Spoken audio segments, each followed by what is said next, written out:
철학자 자우스린 교수가 쓴 이 사람답게 산다는 것이란 책이 있습니다. 거기에 이런 이야기가 있어요. 한 교수가 수업 시간에 학생들에게 질문을 했습니다. 첫 번째 질문이 누가 봐도 감탄할 만큼 아름다운 여자가 있었다. 그런데 그녀가 교통사고를 당해서 얼굴에 큰 상처를 입었다. 남자는 그녀를 예전처럼 사랑할 수 있을까? 1번 당연히 예전처럼 사랑한다. 2번 사랑하는 마음이 사라진다. 3번 아마도 예전처럼 사랑할 것이다. 학생들이 답을 적었습니다. 두 번째 질문.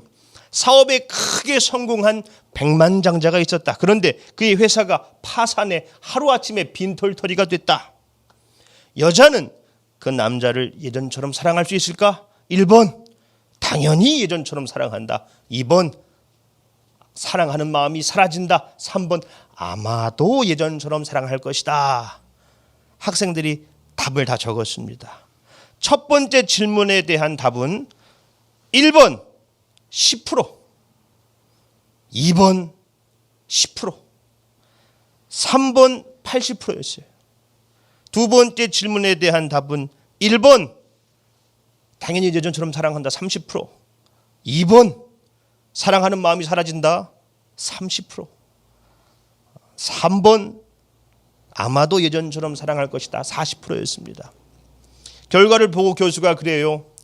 여자가 미모를 잊는 것이 남자가 돈을 잊는 것보다 더 큰 재앙이군요. 학생들 다 웃었지요. 그때 교수가 그런 말을 해요. 여러분은 이 두 남녀를 연인 관계라고 생각했습니까? 다 그렇다고 생각했지요. 하지만 저는 이 둘의 관계가 연인이라고 말하지 않았습니다. 만약 첫 번째 질문에 이 남녀가 부녀 관계이고 두 번째 질문에 남녀가 모자 관계라면 어떻게 대답하시겠습니까? 이 교실 안이 조용해졌지요. 그리고 다시 답을 달았습니다. 두 가지 질문에 모두 1번 당연히 예전처럼 사랑할 것이다를 적었어요. 그렇죠. 세상 어느 아버지가 딸의 얼굴에 큰 상처가 났다고 딸을 사랑하지 않을 수 있겠습니까? 세상 어느 어머니가 아들이 사업에 좀 망했다고 아들을 사랑하지 않겠습니까? 세상은 돈 없으면 힘 없으면 필요 없다고 할 줄 모르겠습니다. 못 배우고 늙었으면 걸리적거린다고 할 줄 모르겠어요. 그러나 하나님은 우리가 어떠한 처지에 있든지 결코 우리를 외면하지 않으시지요. 오늘 본문 말씀이지요. 여인이 어찌 그 젖먹는 자식을 잊겠으며 자기 태에서 난 아들을 긍휼히 여기지 않겠느냐. 그들은 혹시 잊을지라도 나는 너를 잊지 아니할 것이라. 어찌 부모가 그 젖먹는 자식을 잊겠느냐. 그럴 리 없지만 만약 혹시 잊을지라도 나는 너를 잊지 않겠다. 하나님은 결코 우리를 잊지 않으신다는 것입니다. 우리 집에 노견 흰둥이가 있어요. 사람 나이로 치면 100살도 넘었을 겁니다. 어저께도 막 밤에 캑캑대가지고 병원도 갔다고 그랬어요. 눈도 멀고 귀도 멀고 관절염에 치매까지 있습니다. 볼일을 그냥 아무데나 볼 때도 많고요. 그 좁은 집안에서 길을 잃고 이리저리 헤맬 때도 있어요. 우리 황춘자 권사님이 흰둥이를 보더니 그러더라고요. 사람도 개도 늙으면 추해져. 볼 때마다 불쌍했습니다. 그런데 이은진 사모에게 흰둥이는 아직도 새끼 강아지 같아요. 밤에 자고 있으면 가가지고 막 끌어안고 뽀뽀를 해요. 왜 그 자는 개를 괴롭히냐고 그러면은 수의사가 자꾸 만져야 치매가 늦어진다고 그랬다고. 오늘 아침에도 끌어안고 뽀뽀를 했습니다. 마치 아기 얘기하듯이. 이은진 사모에게 흰둥이는 그냥 흰둥이죠. 새사람교회 김중기 목사님이 환갑이 넘었을 때 어머니와 함께 열차를 타러 갔대요. 90이 다 된 노모께서 매표소로 가서 그러시더래요. 어른 한 장, 애 한 장이요. 어머니, 제가 무슨 애예요? 제가 환갑이 넘었습니다. 야, 네가 벌써 그렇게 됐냐? 어른 둘이요 그랬대요. 그렇죠. 아무리 환갑이 넘은 아들이라도 어머니에게는 늘 아이 같겠죠.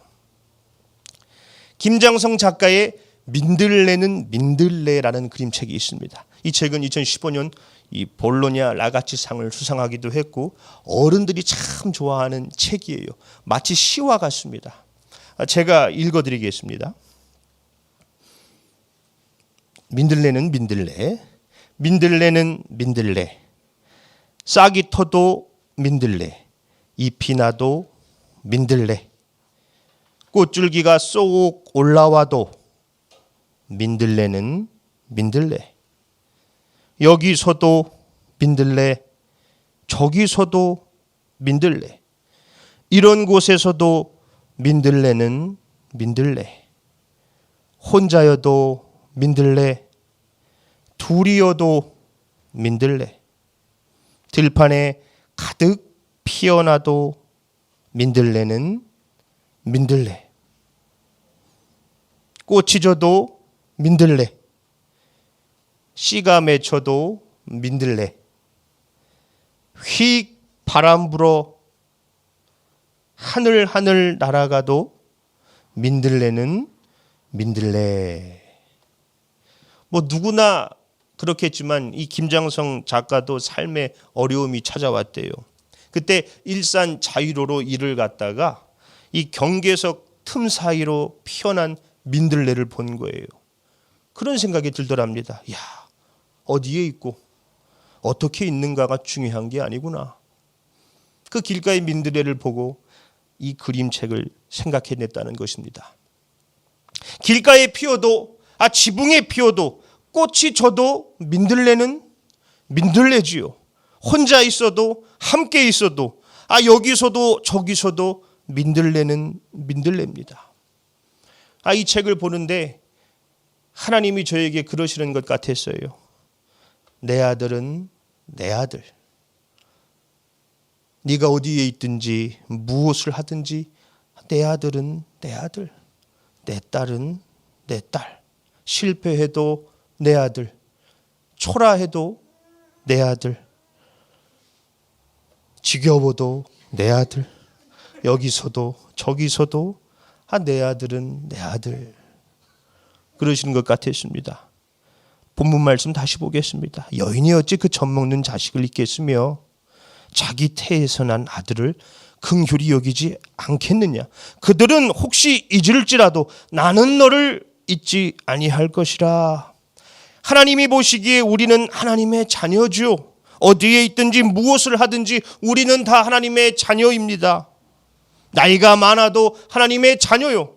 나이가 어려도 하나님의 자녀입니다. 화려해도 초라해도 실패해도 넘어져도 우리는 하나님의 자녀입니다.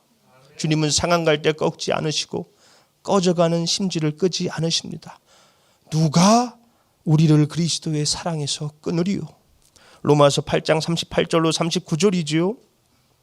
내가 확신하노니 사망이나 생명이나 천사들이나 권세자들이나 현재일이나 장래일이나 능력이나 높음이나 깊음이나 다른 어떤 피조물이라도 우리를 우리 주 그리스도 예수 안에 있는 하나님의 사랑에서 끊을 수 없으리라. 어떻게 민들레가 그 경계석 틈 사이에서 꽃을 피워냈을까요? 흙도 없고 물도 없고 봐주는 이도 없는데요. 아마 민들레는 이 자기다움을 실현하기 위해서 목마름을 견디고 답답함을 참고 고통을 이겨내 그 돌틈 사이로 뿌리를 내리고 싹을 틔웠을 거예요.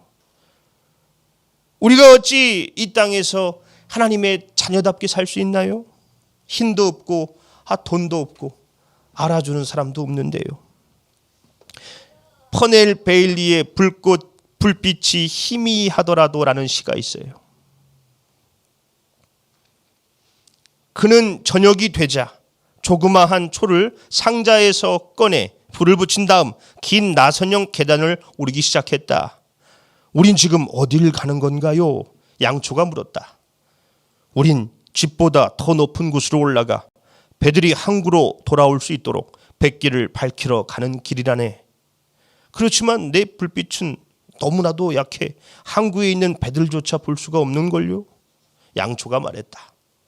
내 불빛이 희미하게 빛나더라도 타오르기만 하게. 그 사람이 말했다. 그들은 계단 꼭대기에 이르러 커다란 등이 있는 등대 안으로 들어갔다. 그리고 작은 촛불로 등에 불을 붙였다.